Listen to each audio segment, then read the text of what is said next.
Om Swastiastu, pemirsa Bali TV, kembali saya Nyoman Winata, redaktur pelaksana harian Bali Pos, menjumpai Anda dalam Bali Pos Talk. Masih dalam rangkaian penganugerahan atau persembahan dari kelompok media Bali Pos berupa Bali Brand kepada dunia usaha UMKM di Bali yang memberikan inspirasi, kemudian bagaimana kebangkitan Bali di tengah pandemi. Nah, ini yang akan kita berikan hari ini. Saya berada di klinik DNI dan saya akan mewawancarai foundernya, yaitu Bapak Dr. Gusti Nyoman Darmoputra. Kita sapa dulu narasumber kita. Om Swastiastu, Pak Dokter. Swastiastu. Kenapa kata kenak ya? Kenak, Uci. Bisa dibuka dulu biar kelihatan Siap. ganteng ya gitu. Siap.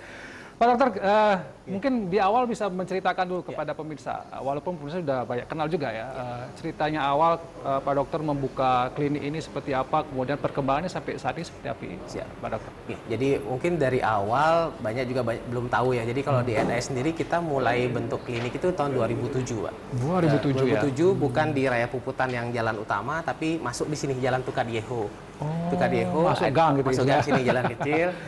Awalnya kan bapak saya dokter kulit, Dokter Darmada, merintis produk skincare-nya dulu dari tahun 2004, baru 2007 kita buat klinik yang masuk jalan kecil dulu masuk. Sambil saya waktu itu masih sekolah di Surabaya. 2009 saya spesialis kulitnya. Jadi 2009 dari jarak jauh dulu ngontrol, 2009 baru saya mulai menghandle praktek di sini di klinik. Kemudian 2010 Astungkare baru kita punya tempat yang lebih besar di Raya Puputan ini. Jadi di awal itu mungkin belum niat buat klinik itu karena bapak pertama kita mikir agak nggak ngerti kan usia bisnis, kita ini dokter murni, nggak ada sejarah bisnis ya. Jadi cuman kita waktu itu ngelihat banyak sekali pasien-pasien kita yang orang-orang pertama ya selama semua tahun Bali kita kenapa sih dia pakai mukanya kadang udah datang-datang sudah hancur-hancur, kadang gosong, macam-macam lah, jerawatnya banyak, karena mereka banyakan nggak berani ke klinik kecantikan karena mikirnya tuh kalau berobat ke klinik tuh pasti harus mahal, kemudian nggak mampu lah mereka. Jadi bukan dan ikut-ikutan teman sekedar ini pakai apa semua pakai itu. Jadi akhirnya kita mikir gimana caranya buat klinik yang harganya bisa terjangkau. Jadi semua tahun Bali itu bisa merasakanlah klinik kecantikan. Dan itu benar-benar di awal tuh kita pun nggak nyangka sih antusiasme orang datang mencoba, bahkan orang bisa antre seperti apa tuh. Bahkan mereka itu kan di Bali kita tantangannya dulu orang-orang takut ke klinik istilahnya. Karena mahal itu ya, Dok? Mahal satu, yang kedua belum seperti kayak sekarang orang udah biasa untuk tampil cantik ya. Dulu tuh saya orang terutama kan yang kerama Bali yang tinggal dalam satu natah gitu, mau kemana nih, mau perawatan ke salon kayak itu seperti dianggap aneh gitu dianggap aneh atau bahkan ngurusin kejegegan aja Pak. Ya. Dianggap kurang pas gitu ya, kurang pas dalam karena kan tradisi orang Bali biasanya wanita Bali itu kan apa adanya gitu ya, kerja, jadi enggak terlalu ngurus kecantikan. Jadi kita dari dasarkan itu akhirnya kita buat klinik yang orang-orang tuh masih dulu pernah yang ada dari kampung gitu datang masuk ke dalam klinik itu kadang masih lepas sendal, ada kadang diantar suaminya. Ada yang begitu, Dok? Betul, diantar suaminya dari Karangasem, ada dari suaminya makan di halaman kita tuh, makan buka bekal dia sama anaknya. Tapi benar-benar ngerasakan banget, kita tuh senang bahwa kita tuh kan tagline-nya di awal berdiri itu beauty for everyone, artinya semua orang tuh bisa tampil cantik. Jadi mau ke kelas apapun, kelas atas, bawah itu bisa tampil cantik dengan standar medis yang kita sebagai dokter kulit.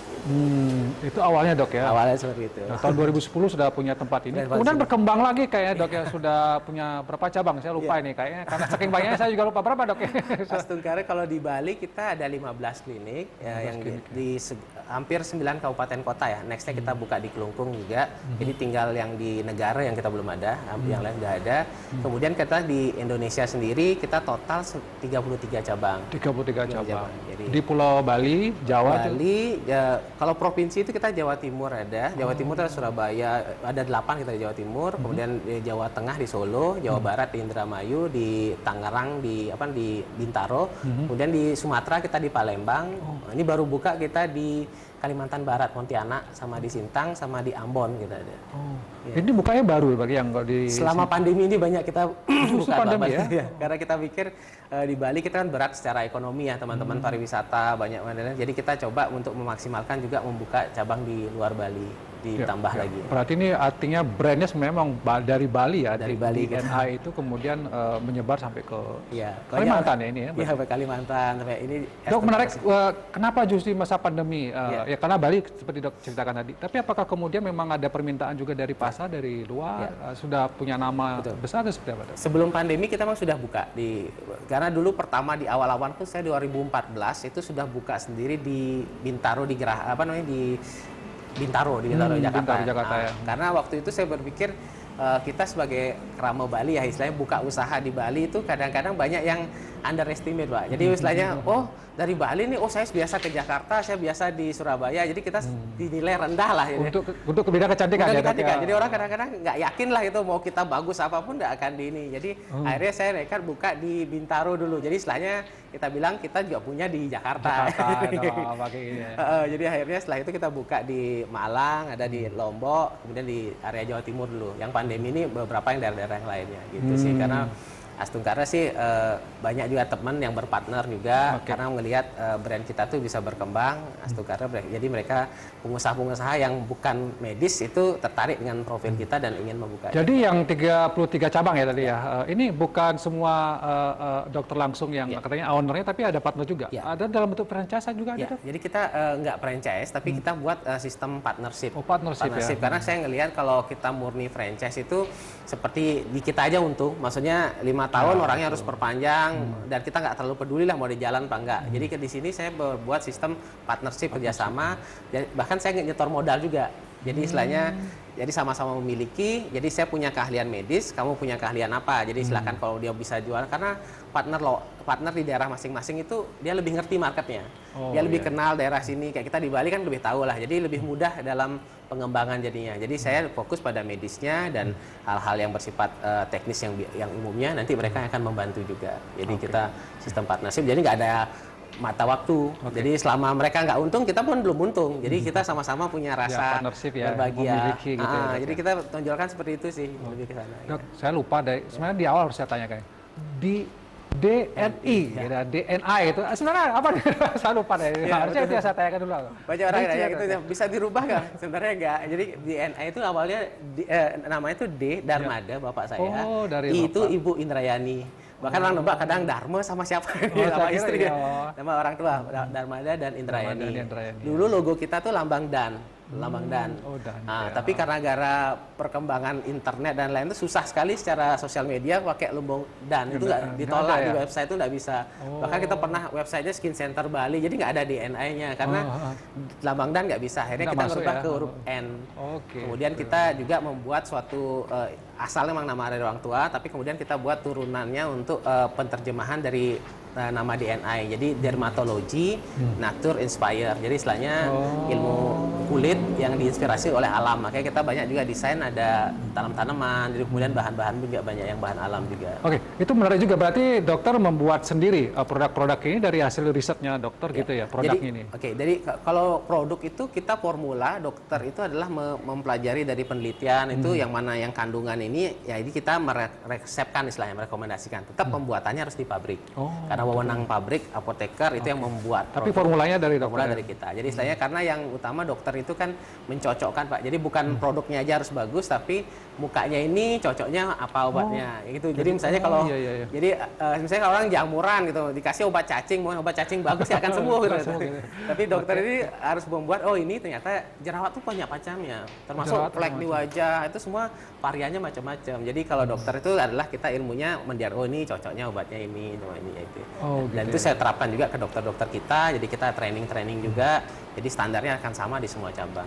Oh iya, jadi karena cabangnya banyak, dokter-dokter yang bertugas di sana memang di training. Jadi memang dokter ya di sana dok ya, bukan ahli kecantikan gitu ya? Jadi tetap dokter ada beberapa gradasi, ada dokter estetik, ada dokter spesialis juga. Nanti itu yang sesuai dengan cabangnya.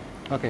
Dan bahan-bahan yang dipakai obat memang bahan-bahan alami dok ya? Ya, jadi bahan-bahan sebenarnya formula itu ada yang dari bahan alami, tapi kan semua dikemas jadi punya pabrik. Tapi asal-asal itu dari kita pilihkan kandungan-kandungan mana yang pas untuk ininya. Ya, selain berkecimpung memang di dunia kecantikan ini, dokter juga aktif di organisasi seperti HIPMI ya. Kemudian apalagi dok sekarang di Kadin ya. Nah, kayaknya salah satunya dokter nih kalau saya tahu nih.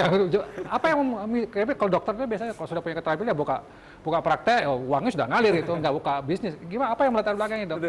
Terlibat di bisnis atau organisasi bisnis? Oke. Jadi sebenarnya kenapa masuk organisasi itu murni karena saya nggak tahu tentang bisnis, Pak. Jadi mikirnya waktu saya mendirikan klinik, misalnya nyari tukang interior di mana, buat baliho di mana, ngurus izin di mana. Nanya ke teman-teman saya semua dokter, tanyain nggak ada yang ngerti. Yang ada teman SMA nggak selalu semua punya bisnis. Jadi akhirnya saya 2013 tuh saya gabung di HIPMI Bali karena saya mikir tujuannya simpel aja dulu, biar untuk nyari teman. Kalau nyari nanya-nanya mau buat izin ngurus ini, nanya ke siapa. Gampang gitu ya. Ada yang ditanyakan. Itu aja tujuan utamanya. Tapi Astungkara 2017 saya terpilih di Ketua HIPMI Bali, HIPMI Bali sampai 2020. Kemudian saya melanjutkan di HIPMI Pusat sekarang, di HIPMI Pusat di Ketua Industri Kesehatan. Jadi fokus ke industri kesehatan. Dan 2021 kemarin saya ikut di Kadin Indonesia, Kadin Pusat, juga di Wakil Komisi Tetap bidang industri kesehatan juga, kesehatan masyarakat.